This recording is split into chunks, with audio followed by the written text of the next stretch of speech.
In old times, when wishing still helped one, there lived a king whose daughters were all beautiful. But the youngest was so beautiful that the sun itself, which has seen so much, was astonished whenever it shone in her face. Close by the king's castle lay a great dark forest, and under an old lime tree in the forest was a well. And when the day was very warm, the king's child went out into the forest and sat down by the side of the cool fountain. And when she was dull, she took a golden ball and threw it up on high and caught it. And this ball was her favorite plaything.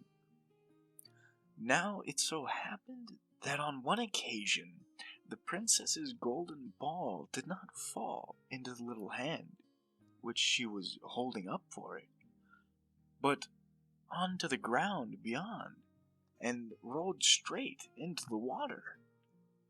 The king's daughter followed it with her eyes, but it vanished, and the well was so deep,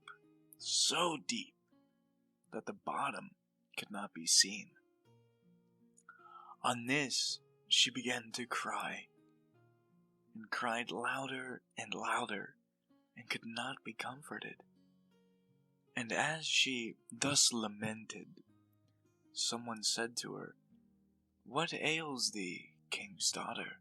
Thou weepest so that even a stone would show pity." She looked round from side to side to see whence the voice came, and saw a frog stretching forth its thick, ugly head from the water. "Ah, old water splasher, is it thou?" said she. "I'm weeping for my golden ball, which has fallen into the well." "Be quiet, and do not weep," answered the frog. "I can help thee, but what wilt thou give me if I bring thy plaything up again?" "Whatever thou wilt have, dear frog," said she. "My clothes, my pearls and jewels, and even the golden crown which I'm wearing." The frog answered, "I do not care for thy clothes, thy pearls and jewels, or even thy golden crown. But if thou wilt love me, and let me be thy companion and playfellow, and sit by thee at the little table, and eat off thy little golden plate, and drink out of thy little golden cup, and sleep in thy little bed, if thou wilt promise me this, I will go down below, and bring thee thy golden ball up again." "Oh, yes," she said, "I promise thee all thou wishest, if thou wilt but bring me my golden ball." She, however, thought, "How the silly frog does talk! He lives in the water with the other frogs, and croaks, and can be no companion to any human being." But the frog, when he had received this promise, put his head into the water and sank down, and in a short time came swimming up again, with the ball in his mouth, and threw it on the grass. The king's daughter was delighted to see her pretty plaything once more, and picked it up and ran away with it. "Wait, wait," said the frog. "Take me with thee. I can't run as thou canst." But what did it avail him to scream his croak after her as loudly as he could? She did not listen to it, but ran home, and soon forgot the poor frog, who was forced to go back into his well again. The next day, when she had seated herself at the table with the king and all the courtiers, and was eating from her little golden plate, something came creeping, splish, splash, splish, splash, up the marble staircase. And when it had got to the top, it knocked at the door and cried, "Princess, youngest princess, open the door for me." She ran to see who was outside, but when she opened the door, there sat the frog in front of it.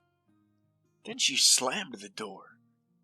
In great haste, sat down to the dinner table again, and was quite frightened. The king saw plainly that her heart was beating violently, and said, "My child, what art thou so afraid of?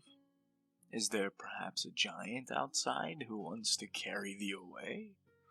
"Ah, no," replied she. "It's no giant, but a disgusting frog." "What does the frog want with thee?" "Ah, dear father, yesterday when I was in the forest sitting by the well, playing, my golden ball fell into the water, and because I cried, so the frog brought it out again for me, and because he insisted so on it, I promised him that he should be my companion, but I never thought he would be able to come out of his water, and now he's outside and wants to come into me." In the meantime, it knocked a second time and cried, "Princess, youngest princess, open the door for me. Dost thou not know what thou saidst to me yesterday by the cool waters of the fountain?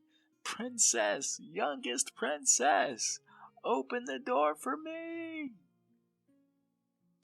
Then said the king, "That which thou hast promised must thou perform. Go and let him in."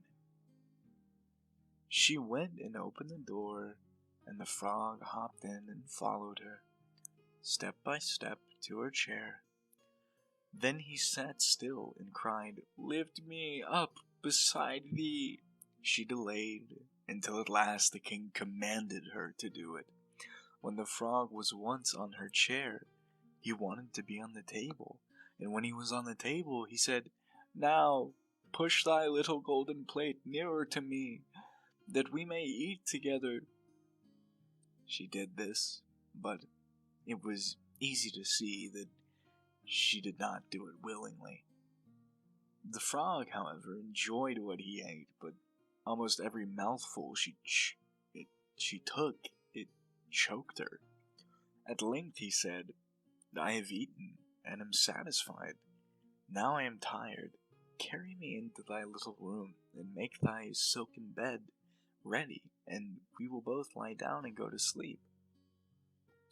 The king's daughter began to cry, for she was afraid the cold frog would wake her. She did not like to touch it, and it now wanted to sleep in her pretty, clean little bed. But the king grew angry and said, "He who helped thee when thou wert in trouble ought not afterwards to be despised by thee." So she took hold of the frog with 2 fingers, carried him upstairs, and put him in the corner. But when she was in bed, he crept to her and said, "I am tired. I want to sleep as well as thou. Lift me up, or I will tell thy father."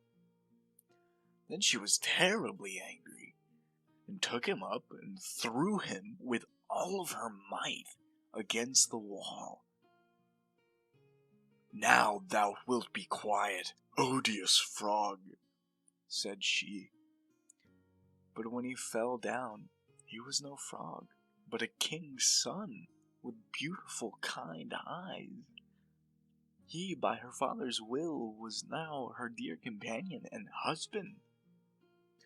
Then he told her how he had been bewitched by a wicked witch, and how no one could have delivered him from the well but herself, and that tomorrow they would go together into his kingdom, and that they went to sleep. And the next morning, when the sun awoke them, a carriage came driving up with 8 white horses, which white ostrich feathers on their heads, and were harnessed with golden chains, and behind stood the youngest king's servant, Faithful Henry. Faithful Henry had been so unhappy when his master was changed into a frog that he had caused 3 iron bands to be laid round his heart, lest it should burst with grief and sadness. The carriage was to conduct the young king into his kingdom, and Faithful Henry helped them both in and placed himself behind again, and was full of joy because of his deliverance. And when they had driven a part way, the king's son heard a cracking behind him, as if something had broken. So he turned round and cried, "Henry, the carriage is breaking!" "No matter, it is not the carriage.